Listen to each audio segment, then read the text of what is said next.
1 Coríntios, capítulo 13. O amor. Passo agora a mostrar-lhes um caminho ainda mais excelente. Ainda que eu fale a línguas dos homens e dos anjos, se não tiver amor, serei como um sino que ressoa ou como um prato que retine. Ainda que eu tenha o dom de profecia e saiba todos os mistérios e todo o conhecimento, e tenha uma fé capaz de mover montanhas, se não tiver amor, nada serei. Ainda que eu dê aos pobres tudo o que possuo e entregue o meu corpo para ser queimado, se não tiver amor, nada disso me valerá. O amor é paciente, o amor é bondoso. Não inveja, não se vangloria, não se orgulha, não maltrata, não procura seus interesses, não se ira facilmente, não guarda rancor. O amor não se alegra com a injustiça, mas se alegra com a verdade.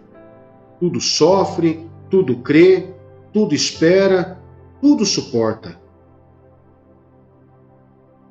O amor nunca perece, mas as profecias desaparecerão. As línguas cessarão, o conhecimento passará. Pois em parte conhecemos e em parte profetizamos. Quando, porém, vier o que é perfeito, o que é imperfeito desaparecerá.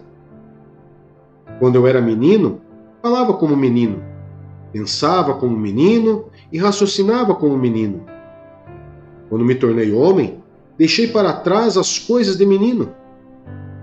Agora, pois, vemos apenas um reflexo obscuro, como em espelho, mas então veremos face a face. Agora conheço em parte, então conhecerei plenamente, da mesma forma como sou plenamente conhecido. Assim, permanecem agora estes três: a fé, a esperança e o amor. O maior deles, porém, é o amor. Lucas, capítulo 12. Advertências e motivações. Nesse meio tempo, tendo se juntado uma multidão de milhares de pessoas, ao ponto de se atropelarem umas às outras, Jesus começou a falar primeiramente a seus discípulos, dizendo: tenham cuidado com o fermento dos fariseus, que é a hipocrisia. Não há nada escondido que não venha a ser descoberto, ou oculto que não venha a ser conhecido. O que vocês disseram nas trevas será ouvido à luz do dia, e o que vocês sussurraram aos ouvidos dentro de casa será proclamado nos telhados. Eu lhes digo, meus amigos, não tenham medo dos que matam o corpo e depois nada mais podem fazer. Mas eu lhes mostrarei a quem vocês devem temer. Temam aquele que, depois de matar o corpo, tem poder para lançar no inferno. Sim, eu lhes digo, esse vocês devem temer. Não se vendem 5 pardais por 2 moedinhas? Contudo, nenhum deles é esquecido por Deus. Até os cabelos da cabeça de vocês estão todos contados. Não tenham medo, vocês valem mais do que muitos pardais. Eu lhes digo, quem me confessar diante dos homens, também o Filho do Homem o confessará diante dos anjos de Deus. Mas aquele que me negar diante dos homens, será negado diante dos anjos de Deus. Todo aquele que disser uma palavra contra o Filho do Homem será perdoado. Mas quem blasfemar contra o Espírito Santo não será perdoado. Quando vocês forem levados às sinagogas e diante dos governantes e das autoridades, não se preocupem com a forma pela qual se defenderão, ou com o que dirão, pois naquela hora o Espírito Santo lhes ensinará o que deverão dizer. A parábola do rico insensato. Alguém da multidão lhe disse: Mestre, diz a meu irmão que divida a herança comigo. Respondeu Jesus: Homem, quem me designou juiz ou árbitro entre vocês? Então lhes disse: Cuidado, Fiquem de sobreaviso contra todo tipo de ganância. A vida de um homem não consiste na quantidade dos seus bens. Então lhes contou esta parábola. A terra de certo homem rico produziu muito. Ele pensou consigo mesmo: o que vou fazer? Não tenho onde armazenar minha colheita. Então disse: já sei o que vou fazer. Vou derrubar os meus celeiros e construir outros maiores, e ali guardarei toda a minha safra e todos os meus bens. E direi a mim mesmo: você tem grande quantidade de bens, armazenados para muitos anos. Descanse, coma, beba e alegre-se. Contudo, Deus lhe disse: insensato, esta mesma noite a sua vida lhe será exigida. Então, quem ficará com o que você preparou? Assim acontece com quem guarda para si riquezas, mas não é rico para com Deus. As preocupações da vida. Dirigindo-se aos seus discípulos, Jesus acrescentou: portanto, eu lhes digo, não se preocupe com sua própria vida, quanto ao que comer, nem com seu próprio corpo, quanto ao que vestir. A vida é mais importante do que a comida, e o corpo mais do que as roupas. Observem os corvos. Não semeiam, nem colhem, não têm armazéns, nem celeiros. Contudo, Deus os alimenta. E vocês têm muito mais valor do que as aves. Quem de vocês, por mais que se preocupe, pode acrescentar uma hora que seja à sua vida? Visto que vocês não podem sequer fazer uma coisa tão pequena, por que se preocupar com o restante? Observe como crescem os lírios. Eles não trabalham, nem tecem. Contudo, eu lhes digo que nem Salomão, em todo o seu esplendor, vestiu-se como um deles. Se Deus veste assim a erva do campo, que hoje existe, e amanhã é lançada ao fogo, quanto mais vestirá vocês, homens de pequena fé. Não busquem ansiosamente o que comer ou beber. Não se preocupem com isso, pois o mundo pagão é que corre atrás dessas coisas. Mas o Pai sabe que vocês precisam delas. Busquem, pois, o reino de Deus, e essas coisas lhes serão acrescentadas. Não tenham medo, pequeno rebanho, pois foi do agrado do Pai dar-lhes o reino. Vendam o que têm e deem esmolas. Façam para vocês bolsas que não se gastem com o tempo, um tesouro nos céus que não se acabe, onde ladrão algum chega perto e nenhuma traça destrói. Pois onde estiver o seu tesouro, ali também estará o seu coração. Prontidão para o serviço. Estejam prontos para servir e conservem acesas as suas candeias, como aqueles que esperam seu senhor voltar de um banquete de casamento, para que quando ele chegar e bater, possam abrir-lhe a porta imediatamente. Felizes os servos cujo senhor os encontrar vigiando quando voltar. Eu lhes afirmo que ele se vestirá para servir, fará que se recline à mesa e virá servi-los. Mesmo que ele chegue de noite ou de madrugada, felizes os servos que o senhor encontrar preparados. Entendam, porém, isto: se o dono da casa soubesse a que hora viria o ladrão, não permitiria que a sua casa fosse arrombada. Estejam também vocês preparados, porque o Filho do Homem virá numa hora em que não o esperam.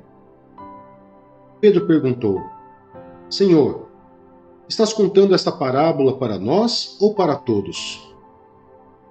O Senhor respondeu: quem é, pois, o administrador fiel e sensato, a quem seu senhor encarrega dos seus servos, para lhes dar sua porção de alimento no tempo devido? Feliz o servo a quem o seu senhor encontrar fazendo assim quando voltar. Garanto-lhes que ele o encarregará de todos os seus bens. Mas suponham que esse servo diga a si mesmo: meu senhor se demora a voltar. E então começa a bater nos servos e nas servas, a comer, a beber e a embriagar-se. O senhor daquele servo virá num dia em que ele não o espera e numa hora que não sabe. e o punirá severamente, e lhe dará um lugar com os infiéis. Aquele servo que conhece a vontade do seu senhor e não prepara o que ele deseja, nem o realiza, receberá muitos açoites. Mas aquele que não a conhece e pratica coisas merecedoras de castigo, receberá poucos açoites. A quem muito foi dado, muito será exigido, e a quem muito foi confiado, muito mais será pedido. Jesus não traz paz, mas divisão. Vim trazer fogo à terra, e como gostaria que já estivesse aceso. Mas tenho que passar por um batismo, e como estou angustiado até que ele se realize. Vocês pensam que vim trazer paz à terra? Não, eu lhes digo. Ao contrário, vim trazer divisão. De agora em diante haverá 5 numa família divididos uns contra os outros, 3 contra 2 e 2 contra 3. Estarão divididos pai contra filho e filho contra pai, mãe contra filha e filha contra mãe, sogra contra nora e nora contra sogra. Os sinais dos tempos. Dizia ele à multidão: quando vocês veem uma nuvem se levantando no ocidente, logo dizem: vai chover, e assim acontece. E quando sopra o vento sul, vocês dizem: vai fazer calor, e assim ocorre. Hipócritas, vocês sabem interpretar o aspecto da terra e do céu. Como não sabem interpretar o tempo presente? Por que vocês não julgam por si mesmos o que é justo? Quando algum de vocês estiver indo com seu adversário para o magistrado, faça tudo para se reconciliar com ele no caminho, para que ele não o arraste ao juiz.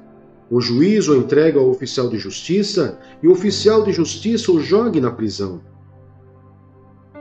Eu lhe digo que você não sairá de lá enquanto não pagar o último centavo.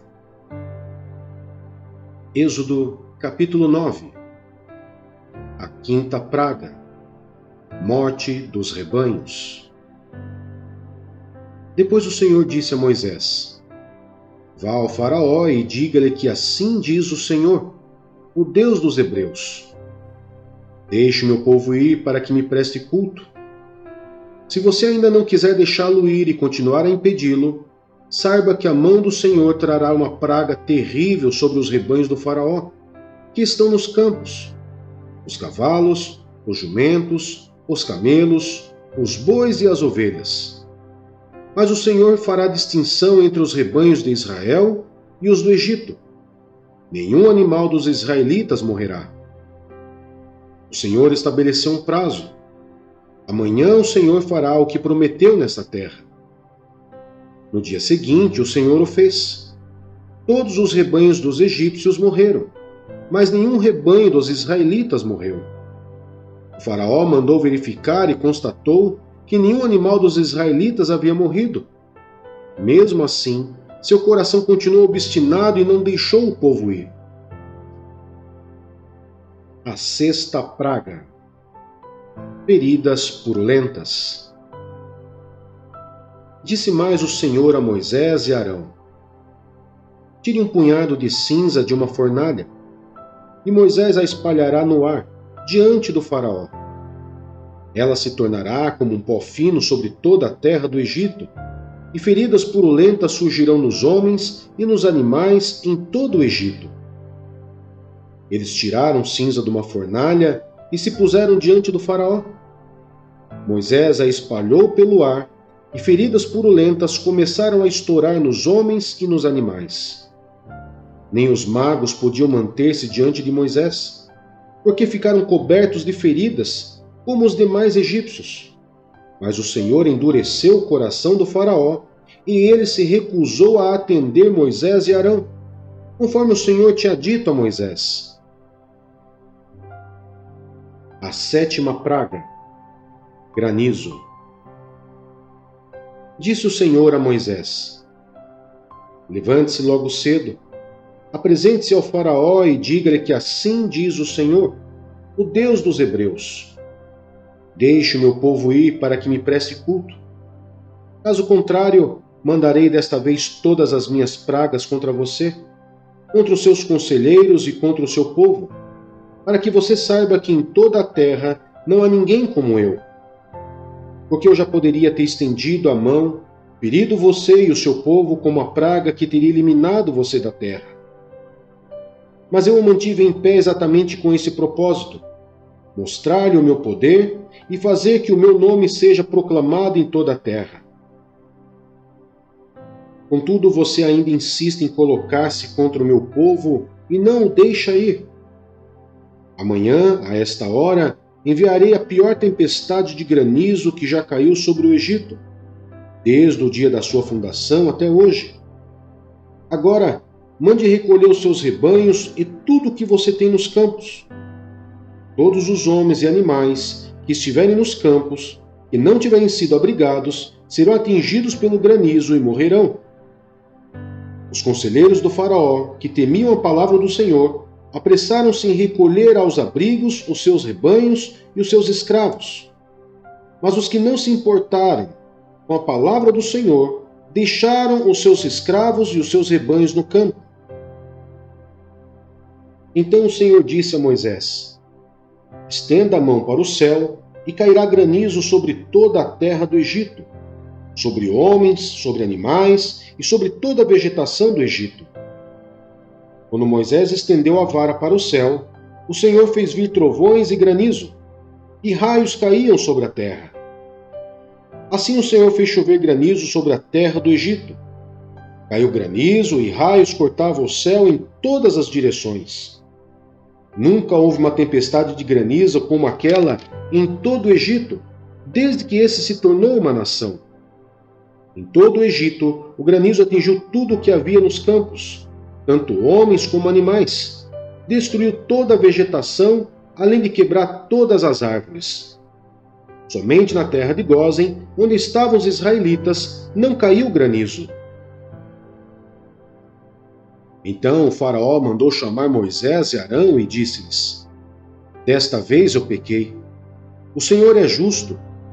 Eu e o meu povo é que somos culpados. Orem ao Senhor. Os trovões de Deus e o granizo já são demais. Eu os deixarei ir. Não precisam mais ficar aqui. Moisés respondeu: assim que eu tiver saído da cidade, erguerei as mãos em oração ao Senhor. Os trovões cessarão e não cairá mais granizo, para que saibas que a terra pertence ao Senhor. Mas eu bem sei que tu e teus conselheiros ainda não sabem o que é temer diante do Senhor Deus. O linho e a cevada foram destruídos, pois a cevada já havia amadurecido e o linho estava em flor. Todavia, o trigo e o centeio nada sofreram, pois só amadurecem mais tarde. Assim Moisés deixou o faraó, saiu da cidade e ergueu as mãos ao Senhor. Os trovões e o granizo cessaram, e a chuva parou. Quando o faraó viu que a chuva, o granizo e os trovões haviam cessado, pecou novamente e obstinou-se em seu coração, ele e os seus conselheiros. O coração do faraó continuou endurecido, e ele não deixou que os israelitas saíssem, como o Senhor tinha dito por meio de Moisés. Jó, capítulo 27. E Jó prosseguiu em seu discurso: pelo Deus vivo, que me negou justiça, pelo Todo-Poderoso que deu amargura à minha alma.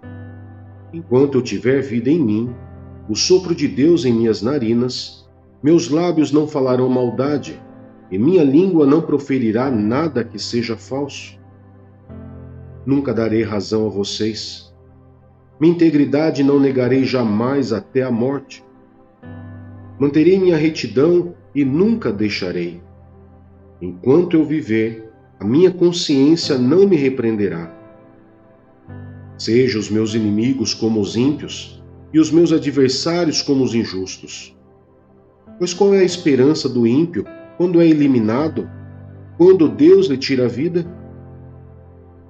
Ouvirá Deus o seu clamor quando vier sobre ele a aflição? Terá ele prazer no Todo-Poderoso? chamará a Deus a cada instante? Eu os instruirei sobre o poder de Deus. Não esconderei de vocês os caminhos do Todo-Poderoso, pois a verdade é que todos vocês já viram isso. Então por que essa conversa sem sentido? Este é o destino que Deus determinou para o ímpio, a herança que o mal recebe do Todo-Poderoso. Por mais filhos que o ímpio tenha, o destino deles é a espada. Sua prole jamais terá comida suficiente. A epidemia sepultará aqueles que lhe sobreviverem, e as suas viúvas não chorarão por eles. Ainda que ele acumule prata como pó e amontoe roupas como barro, o que ele armazenar ficará para os justos, e os inocentes dividirão sua prata. A casa que ele constrói é como casulo de traça, como cabana feita pela sentinela. Rico ele se deita, mas nunca mais o será. Quando abre os olhos, tudo se foi. Pavores vêm sobre ele como uma enchente. De noite a tempestade o leva de roldão. O vento oriental o leva e ele desaparece. Arranca-o do seu lugar. Atira-se contra ele sem piedade, enquanto ele foge às pressas do seu poder.